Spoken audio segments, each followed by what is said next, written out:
7:13 in the morning. 2 police cruisers blocked my driveway. Lights flashing red and blue against my garage, and the lead cop's hand hovered near his gun like I was some kind of threat. I was standing there barefoot, holding a coffee mug with the Army Corps of Engineers logo on the land I'd bought and paid for 6 months earlier. 40 feet behind them, the HOA president, Deidre Kensington, stood smirking behind her sunglasses, arms crossed, like she'd just won something. What she didn't know was that within a few weeks, I'd be her new landlord. 4 hours earlier, she'd called 911 and told them there was an armed squatter refusing to leave her property. Classic swatting move. I'm 54, a veteran who just wants to build a workshop and mind his business. But, standing there with flashing lights in my driveway, I realized how fast a lie could turn into handcuffs. I didn't go looking for this fight. After 20 years in the Army Corps of Engineers, I wanted quiet 3 acres outside Tulsa, a detached garage, a little workshop where my kids could visit without running into their mom's new boyfriend. I checked everything before buying. The 2018 survey said clear as day my land was outside Pinewood Estates HOA boundaries. 200 feet east of their jurisdiction. I thought I was safe.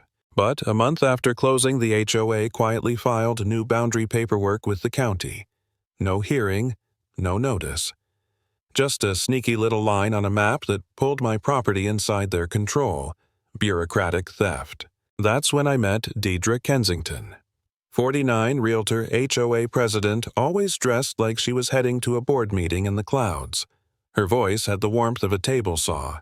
She drove a white Lexus RX with a vanity plate that literally read HOAQN. I wish I was making that up. 3 weeks after I moved in, I got my first certified letter to $500 fine for an unapproved structure.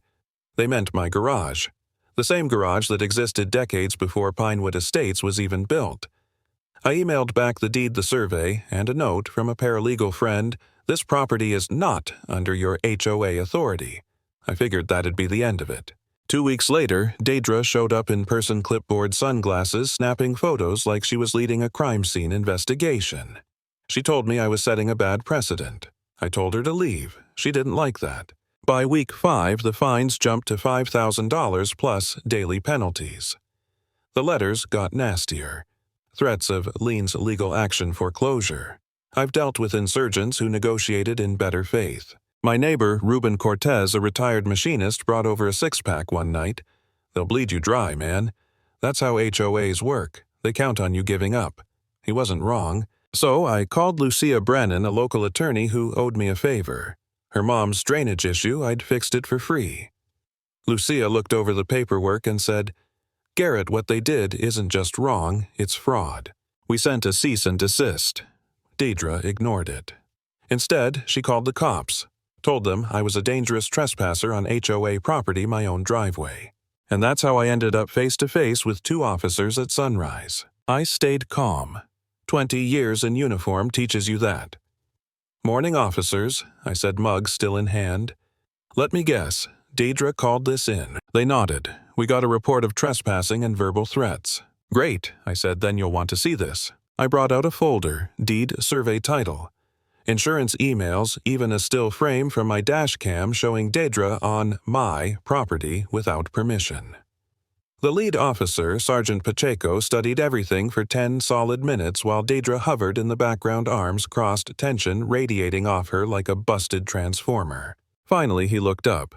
"Ma'am," he called out, "this is a civil dispute, not a criminal case. You'll need to take it to court." Her face cracked like glass. "Excuse me, I pay your salary." "Ma'am," he said flatly, "I don't enforce HOA bylaws." She stormed off, tires squealing, leaving the smell of burnt rubber and arrogance behind. Pacheco handed me his card. Off-the-record document everything. She's not done. He was right. That night, I sat at my workbench staring at that card, realizing Deidre had just weaponized law enforcement against me. This wasn't about dues, it was about control. Then Lucia called. "Garrett, that false report?" "That's malicious prosecution. We're filing formal complaints." She drafted letters to the county and to Deidre's board warning of legal action. The next day, Deidre held an emergency HOA meeting, telling her little board of yes-men that I was attacking their authority. They voted to escalate. 2 days later, 9 homeowners showed up at my place desperate. Each one had horror stories, thousands in bogus fines, threats of foreclosure. An elderly couple owed $12,000 over a late fee that started at $400. Deidre wasn't running a community. She was running a racket. That night, I realized something. This wasn't about me anymore. This was about everyone she'd crushed under that pastel-colored blazer. Then came the retaliation. Inspectors showing up unannounced. Stickers plastered on my mailbox and truck. Photos taken over my fence. One night, someone spray-painted "deadbeat" across my garage door. I scrubbed it off at dawn, the paint smell burning my nose, hands shaking with fury. My daughter texted Dad, "What's happening?" Mom said, "You're in trouble." That hit harder than the spray paint. For a few days, I actually considered packing up, selling, walking away. Maybe they were right. Maybe I'd picked the wrong fight. But then, Lucia called again. "Garrett, you need to see this." She sent a spreadsheet, property transactions in Pinewood Estates. 3 homes foreclosed by the HOA, all bought back by Deidre's LLC or her board members' family trusts. Each one flipped months later for double. I stared at the numbers until they blurred. This wasn't petty power. This was organized fraud. Lucia filed a counterclaim citing RICO racketeering. Deidre's real estate license went under investigation. Days later, Deidre's lawyer called with a settlement offer. Drop everything, sign an NDA, and they'd erase my fines. I laughed. Tell Deidre I don't negotiate with con artists. That's when fate handed me the biggest twist yet. A notice arrived for closure sale. Not my property. The HOA's common property. Turns out they'd taken out a $1.2 million loan years ago and hadn't paid in 18 months. The bank was seizing it all, clubhouse, pool, playground. I called Lucia. "If I buy the land," I said, "what happens to the HOA?" She paused. "Then you'd technically be their landlord, and if we can prove they're insolvent, we can dissolve them entirely." Game on. I emptied savings, called my brother Caleb for a bridge loan, and launched a GoFundMe. The story went viral thanks to Mallory Kent, a journalist neighbor who'd been fined for installing a swing set. Donations flooded in from people across the country who'd fought their own HOA nightmares. The night before the auction, Deidre showed up in my driveway. No makeup, hair a mess, the first time I'd ever seen her human. "Garrett, please," she said, voice trembling. "If you buy it, I lose everything, my business, my license, my reputation." I set down my coffee. "You should have thought about that before you tried to destroy everyone else's." Next morning, courthouse steps. Deidre shouted from the crowd. "He's not even in our HOA." The auctioneer didn't flinch. "Public auction, ma'am. Anyone can bid." I raised my paddle. No one else dared. Sold. That was the moment everything flipped. Owning the HOA's land meant owning its heartbeat. Lucia filed petitions proving insolvency, unpaid loans, missing funds, embezzlement. The judge scheduled a dissolution hearing. Deidre panicked. Fake Facebook accounts popped up overnight calling me a con man and a developer plant. Ruben traced the IP. It came from Deidre's home Wi-Fi.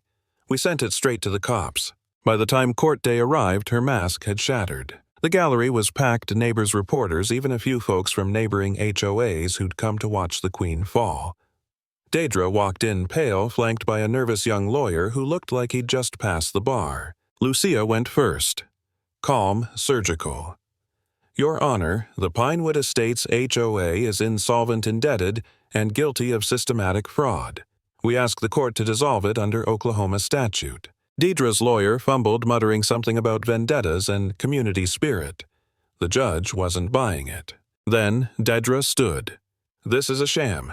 He's stealing our neighborhood because the courts are rigged." The judge lifted an eyebrow. "Ms. Kensington, please sit down." She didn't. I gave 3 years to that community. If I took compensation, I earned it. The side door opened. Detective Morrison stepped in, a folded paper in his hand. He walked to the bench, whispered something, handed over the document. The judge read it, looked up, and said calmly, "Ms. Kensington, there's a warrant for your arrest." You could have heard a pin drop. Morrison approached. Deidre Kensington, you're under arrest for felony embezzlement, fraud, and perjury. Her voice cracked. You can't. I have rights. The cuffs clicked shut, metallic vinyl. She whipped her head toward me, tears streaking her makeup. You did this. You ruined my life. Morrison led her out as she screamed, This isn't over, but it was. The judge adjusted her glasses. Having reviewed the evidence, this court finds the HOA demonstrably insolvent and complicit in fraud. Petition for dissolution granted. Gavel, bang. The room erupted cheers, hugs, disbelief. I just stood there, numb, watching sunlight hit the courthouse marble, realizing the fight was finally done. Outside, reporters crowded around.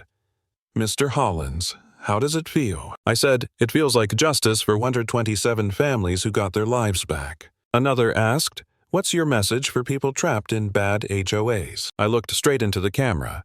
Document everything. Find allies. Don't back down.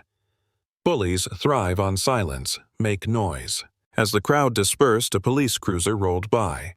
Through the window I saw Deidre, sunglasses off eyes empty, hands cuffed. I didn't look away. I didn't gloat. Because in that moment I understood something simple. Evil doesn't always wear a mask. Sometimes it wears a name tag that says President. Lesson. Power only controls you if you let it. The moment you stand up, the game changes.